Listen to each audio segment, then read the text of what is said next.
my grandfather, my paternal grandfather, was a coal merchant on the docks in Milford Haven.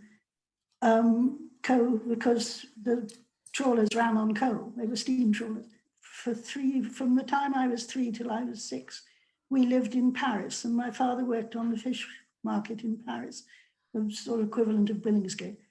And we then came back to Milford when I was between 6 and 7, which would be the mid-1930s. Yeah, I was born in 1931. And my father went into partnership with 2 brothers called Yolland, who are a well-known family in Milford Haven. The company was Yolland and Llewellyn Trawlers. It went to pieces during the war. When war broke out, I was 7, 8. So I can't tell you an awful lot of the sort of business side of it. But I know some of the trawlers were requisitioned by the government to use as minesweepers.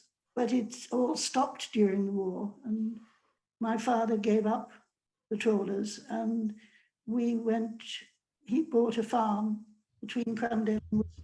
We lived there all during the war. And he came back into the fishing industry at the end of the war. We moved to Little Haven. After we'd come back and lived in 2 different rented houses in Priory Road, my father bought a biggish house in Hakin called Camelot in Waterloo Road. And that had a very, very big garden. And it also had a small field or paddock behind it, which ran down to the docks. And that was requisitioned during the war. And they put an anti-aircraft barrage balloon on our field. We used to hear the Germans come over every night and drop these mines because of the shipping, you see. I remember going down to the shelter. We'd had a shelter built, air raid shelter built in the garden, or dug down into the garden. It wasn't one of those Anderson ones. The most I remember about that was that I'd been given a very nice annual, a comic annual, because a comic called Girls or something, I think it was. And I got this lovely big annual I could take down to the shelter and be allowed to read. It was Llewellyn, J.C. Llewellyn Trawlers Limited. And he had a little building built after the war for his own office, because the docks used to be like a little town with rows of these little buildings, all the different trawler owners and the Trawler Owners Association and all the offices, you know. And the one still remaining is the one that my father had built after the war. It always intrigued me when I was younger.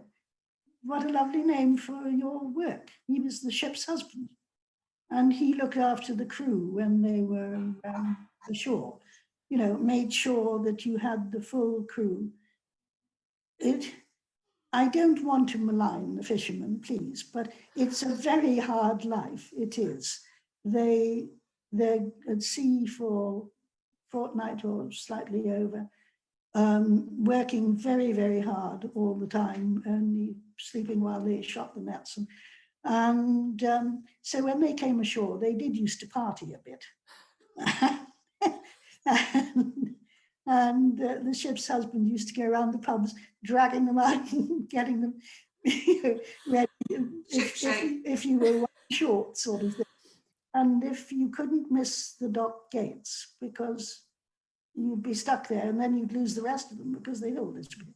So they've, before now, taken them down to the Dale Roads and anchored off while he rounded up the last one.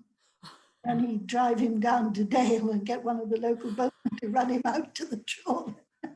He was the nicest of men. He was terribly easygoing and a very, very big man, which probably stood in very good stead, you know. But he wasn't a bit fierce, but he got his way, yeah. Pre-war, when my father was in partnership with the Yollands, as I said, normally a trawler will drag the net behind, or astern, I should say. And the Spanish boats fished in pairs with the net between them. And it was the Yollands and my father who brought Spanish pear fishing to Milford Haven.